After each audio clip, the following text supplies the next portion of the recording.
Have you ever wondered why some people seem to have mastered the art of emotional invisibility, slipping away just when things get real? The fascinating architecture of avoidant denial wasn't built in a day, and understanding how this psychological fortress came to be might just change everything you thought you knew about human connection. Today, we're diving deep into the intricate blueprints of how avoidant denial was built, exploring the cognitive machinery that keeps millions of people safely distant from the very intimacy they secretly crave. Picture this.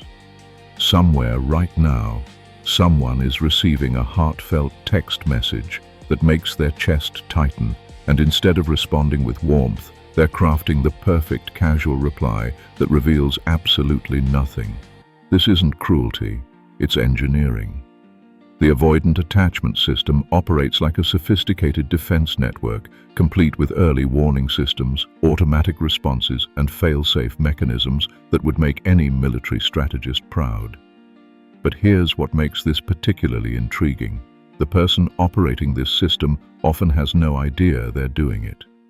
The construction of avoidant denial begins surprisingly early, often in childhood homes where emotions were treated like unwelcome guests at a dinner party. Parents who were uncomfortable with big feelings, whether tears of sadness or squeals of joy, unknowingly taught their children that emotional expression was somehow dangerous or inappropriate. These children learned to read the room with remarkable precision, sensing when their natural emotional responses might create tension or discomfort for the adults they depended on. What emerges from this environment is something psychologists call emotional suppression, but think of it more like building a sophisticated filing system where all the messy, complicated feelings get sorted into a locked cabinet marked "Deal with later." Except later never comes. The child becomes remarkably skilled at appearing fine even when they're not, because appearing fine keeps the peace and maintains the connection with their caregivers, even if that connection feels somewhat hollow. But here's where the story gets more complex, because the brain doesn't just suppress emotions randomly. It develops what researchers call confirmation bias, the tendency to notice and remember information that confirms what we already believe while filtering out information that challenges those beliefs. For someone developing avoidant patterns, this means their brain becomes exceptionally good at noticing evidence that relationships are dangerous, unreliable, or disappointing, while simultaneously overlooking evidence of genuine care, consistency, or love. Think about Blair Waldorf from Gossip Girl for a moment. Despite her dramatic exterior, she often displayed classic avoidant patterns when real vulnerability was required, especially in her relationship with Chuck Bass. She would create elaborate schemes and distractions rather than simply expressing her fears or needs directly. This isn't because Blair was incapable of deep feeling, quite the opposite. Her avoidant strategies were protecting feelings so intense they felt dangerous to expose. The cognitive bias that fuels avoidant denial doesn't stop at confirmation bias, though. There's also something called the availability heuristic, which means we judge the likelihood of something happening based on how easily we can remember examples of it occurring. If someone's most available memories of emotional vulnerability involve disappointment, rejection, or overwhelm, their brain will calculate that vulnerability equals danger, even when current circumstances are completely different. The past becomes a crystal ball that predicts a future that may never come to pass. Now imagine the internal world of someone like Joe Goldberg from the Netflix series You, though we'll focus on his avoidant tendencies rather than his more problematic behaviors. Joe's elaborate mental gymnastics to avoid genuine intimacy while simultaneously craving it demonstrate how the avoidant mind can create incredibly complex narratives to justify emotional distance. He observes others intensely, but reveals very little of himself, creating a one-way emotional mirror that feels like connection, but lacks the reciprocity that true intimacy requires. The architecture of avoidant denial also relies heavily on something psychologists call intellectualization. the process of turning emotional experiences into analytical problems to be solved rather than feelings to be felt.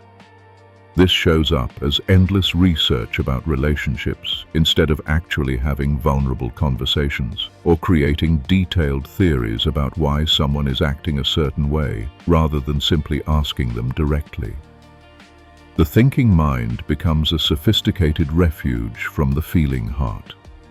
Consider Emily Cooper from Emily in Paris, who, despite her bubbly exterior, often intellectualizes her romantic situations rather than sitting with the uncomfortable reality of not knowing how someone feels about her. She creates marketing campaigns and strategic approaches to relationships, turning matters of the heart into professional challenges to be conquered rather than emotional territories to be explored with curiosity and openness. The final piece of this cognitive puzzle involves what researchers call the illusion of control, the belief that we can manage outcomes through careful planning and emotional regulation.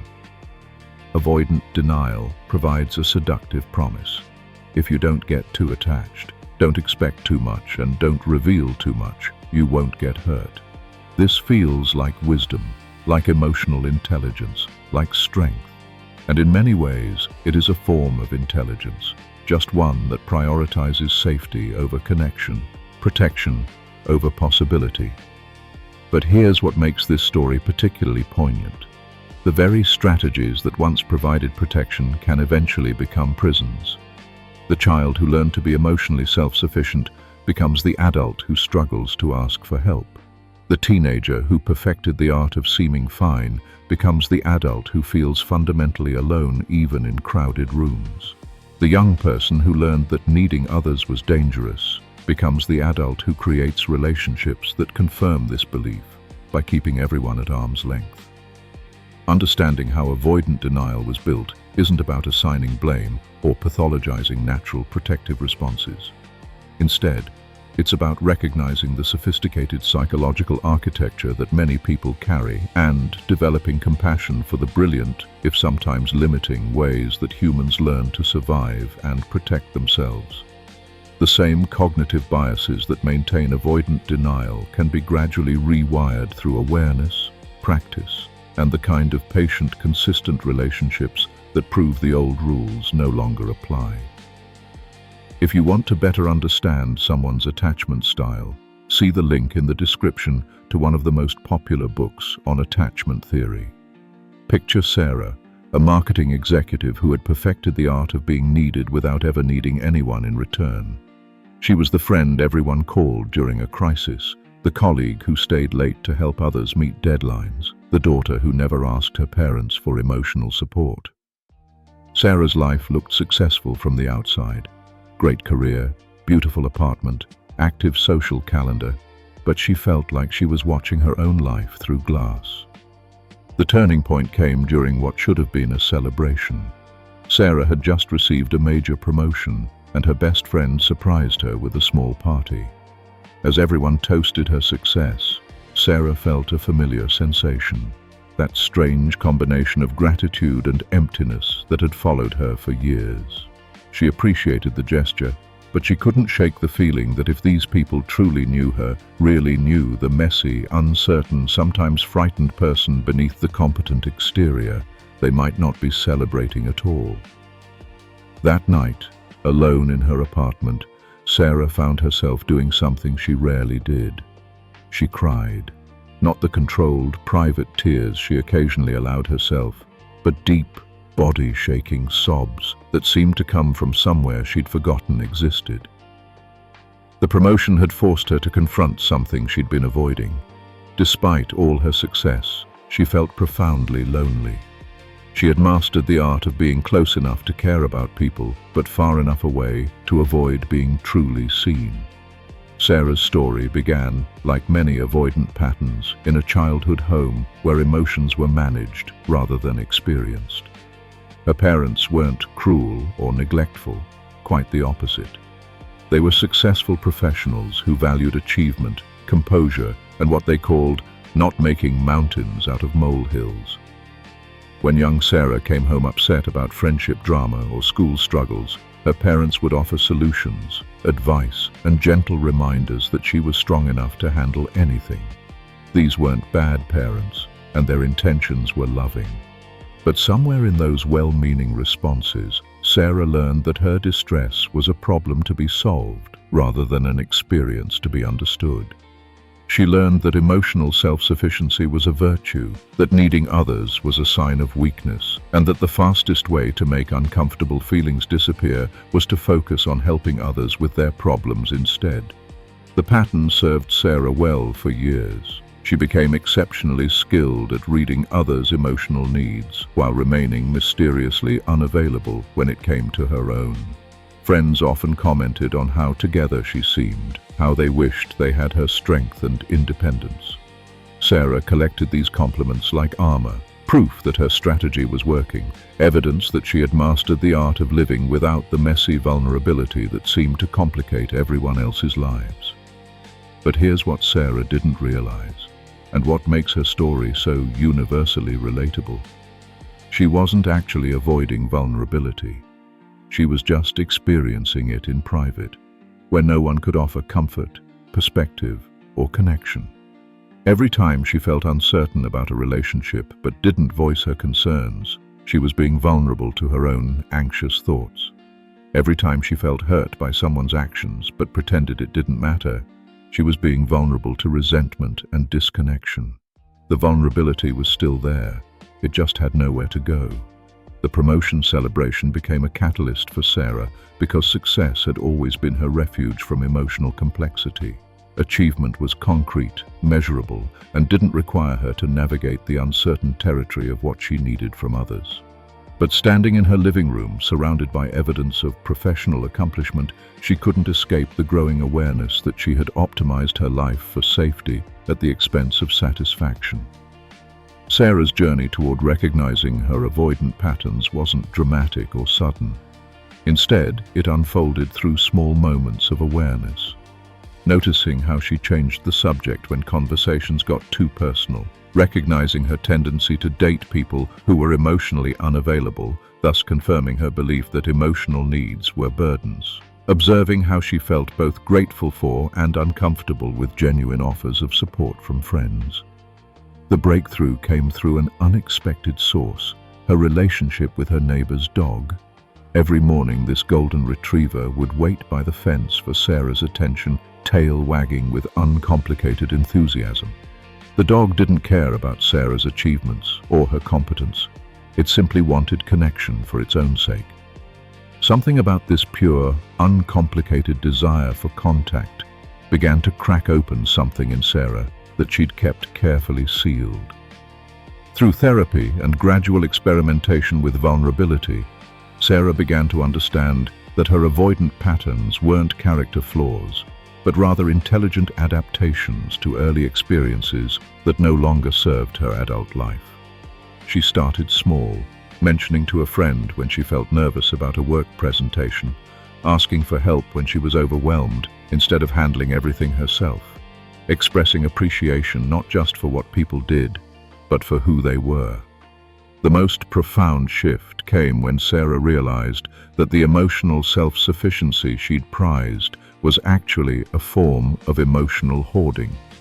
She had been stockpiling her feelings, her needs, and her authentic self, like someone preparing for an emotional apocalypse that would never come. The people in her life weren't waiting for her to be perfect. They were waiting for her to be present. Now let's talk about what this means for you, whether you recognize avoidant patterns in yourself, or you're trying to understand someone who seems to live behind emotional glass walls. The first thing to understand is that avoidant behavior isn't about not caring. It's usually about caring so much that the potential for disappointment feels unbearable. The person who seems emotionally distant is often the person who feels emotions most intensely, but has learned to experience them in private. If you're recognizing avoidant patterns in yourself, start by developing what psychologists call emotional granularity. The ability to identify and name specific emotions rather than defaulting to fine or stressed. Throughout your day, pause and ask yourself not just how you feel, but what specifically you're feeling. Are you disappointed, anxious, frustrated, lonely, excited, or something else entirely? This might seem simple, but for someone who has spent years compressing their emotional experience into manageable categories, learning to distinguish between different feelings is like learning a new language. The reason this matters is that avoidant denial often works by keeping emotions vague and unexamined. When you can't name what you're feeling, you can't address it directly, which means you're more likely to rely on indirect strategies like withdrawal, distraction, or intellectualization. But when you can say, "I'm feeling anxious about whether my friend is upset with me," suddenly you have options. You can reach out to your friend, examine whether your anxiety is based on evidence or assumption, or simply sit with the discomfort without needing to fix it immediately. The next step involves what researchers call graduated exposure, gradually increasing your tolerance for emotional uncertainty and vulnerability. This doesn't mean diving into the deep end of emotional expression all at once. Instead, it means finding small, manageable ways to practice being more emotionally present and visible to others. You might start by sharing one genuine feeling per day with someone you trust, or by asking for help with something small instead of handling everything yourself. Here's why graduated exposure works. Your nervous system needs evidence that emotional openness is safe before it will allow you to be more vulnerable. If you try to change too quickly, your brain will activate all its protective mechanisms and you'll likely retreat back to familiar patterns. But if you move slowly, allowing yourself to have positive experiences with emotional visibility, your brain will gradually update its threat assessment system. One particularly effective strategy involves what therapists call emotional broadcasting. Simply narrating your internal experience without expecting anything from others. Instead of saying, "I'm fine," when you're clearly not fine, you might say, "I'm feeling overwhelmed today, but I'm working through it." This isn't asking for help or dumping your problems on others. It's simply practicing emotional honesty in low-stakes situations. The reason emotional broadcasting works so well for avoidant patterns is that it allows you to be authentic without immediately requiring reciprocity or response from others. You're not opening a conversation about your feelings, you're just acknowledging that you have them. Over time, this practice helps normalize the experience of being known by others in your full complexity rather than just your most composed version. Another crucial element involves examining your cognitive biases with curiosity rather than judgment. Remember that confirmation bias we discussed earlier, the tendency to notice evidence that confirms your existing beliefs. Start paying attention to moments when you might be filtering information through an avoidant lens. When someone offers support, notice if your first instinct is to wonder what they want in return rather than accepting that they might simply care about you. When a relationship feels good, observe whether you start looking for problems or reasons it won't last. This isn't about forcing yourself to think differently, but rather about developing awareness of your thought patterns. You might even keep a small journal where you note moments when you caught yourself assuming the worst about someone's intentions or dismissing evidence of their genuine care. The goal isn't to eliminate these thoughts, but to recognize them as one possible interpretation rather than objective truth. The practice of challenging cognitive biases works best when you approach it like a scientist rather than a judge. Instead of berating yourself for having avoidant thoughts, treat them as interesting data about how your mind has learned to protect you. You might ask yourself questions like, what would I tell a friend who was having this thought? Or, what evidence do I have that contradicts this assumption? Or, what would happen if the opposite of what I'm expecting turned out to be true? Relationship-wise, if you tend toward avoidant patterns, it's helpful to understand that your natural inclination to withdraw during conflict or emotional intensity might feel like rejection to others, even when that's not your intention.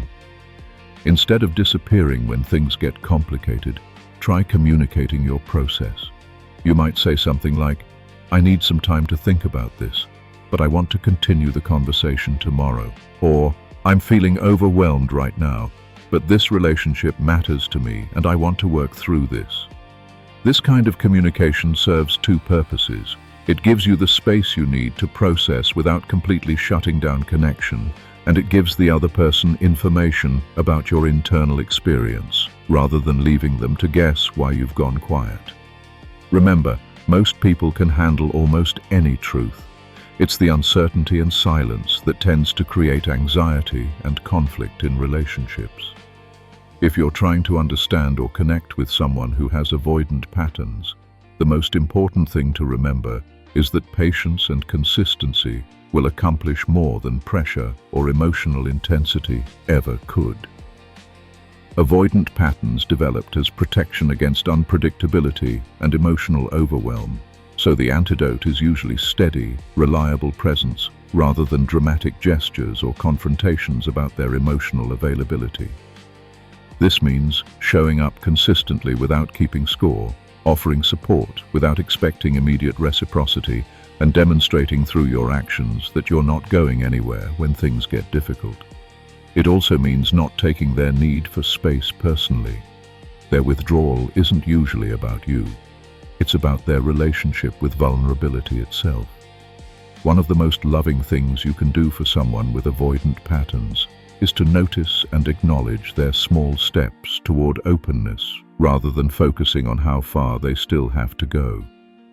When they share something personal, resist the urge to ask for more details or to reciprocate with an even more personal story. Simply receive what they've offered and let them know it matters to you that they shared it. The journey of understanding and working with avoidant denial isn't about fixing anyone or achieving perfect emotional availability. It's about recognizing these patterns with compassion, understanding their protective function, and gradually creating space for more connection and authenticity. Whether you're working on your own avoidant tendencies or trying to love someone who has them, remember that the goal isn't to eliminate all emotional protection. It's to ensure that your protective strategies aren't preventing you from experiencing the connection and intimacy that make life meaningful. The architecture of avoidant denial was built by intelligent, adaptive minds trying to navigate complex emotional territory with limited resources and information. Understanding how these patterns developed allows us to work with them rather than against them, creating gradual pathways toward greater emotional freedom and deeper connection. The same cognitive sophistication that created these protective patterns can be enlisted in their gentle transformation. Now here's what makes all of this profoundly hopeful. The human brain remains plastic and capable of change throughout our entire lives. The neural pathways that support avoidant denial can be gradually rewired through new experiences and conscious practice. Every time someone with avoidant patterns allows themselves to be seen and supported, every time they express a need and have it met with care rather than judgment, every time they stay present during emotional intensity instead of withdrawing, these experiences create new neural pathways that compete with the old protective patterns. Sarah's story, which we followed earlier, didn't end with a dramatic transformation or perfect emotional availability. Instead, it continued with small, daily choices to show up more authentically in her relationships. She learned to tolerate the discomfort of being truly seen, to ask for support when she needed it, and to trust that the people who mattered would stick around even when she wasn't at her most composed. The most beautiful part of Sarah's journey was discovering that vulnerability wasn't the weakness she'd always believed it to be. It was actually a form of courage that deepened every relationship she cared about. The friends who had always admired her strength found themselves even more connected to her once they were allowed to offer comfort and support in return. The professional success that had once felt hollow began to feel meaningful because it was happening within the context of genuine relationships. But perhaps most importantly, Sarah learned that the choice between safety and connection was a false dilemma. Real safety, the kind that allows you to rest deeply and trust life fully, actually comes through connection, not despite it. The emotional self-sufficiency she had cultivated was like building a house with only 3 walls. It provided some protection, but left her fundamentally exposed to the very loneliness she was trying to avoid. This understanding extends far beyond individual healing. In a world that often rewards emotional independence and views neediness as weakness, recognizing the value of interdependence becomes a radical act. The person who learns to express their needs clearly, who asks for help when they need it, who shows up authentically in their relationships. This person is modeling a different way of being human that gives others permission to do the same. Think about the ripple effects of one person choosing authenticity over performance, connection over control, presence over perfection. Every time someone with avoidant patterns chooses to stay engaged during a difficult conversation instead of withdrawing, they're not just healing their own attachment wounds, they're creating the kind of relationship that helps heal attachment wounds in others too. The cognitive biases we explored, confirmation bias, the availability heuristic, the illusion of control, these aren't character flaws to be eliminated, but rather mental shortcuts that can be consciously redirected toward more helpful conclusions.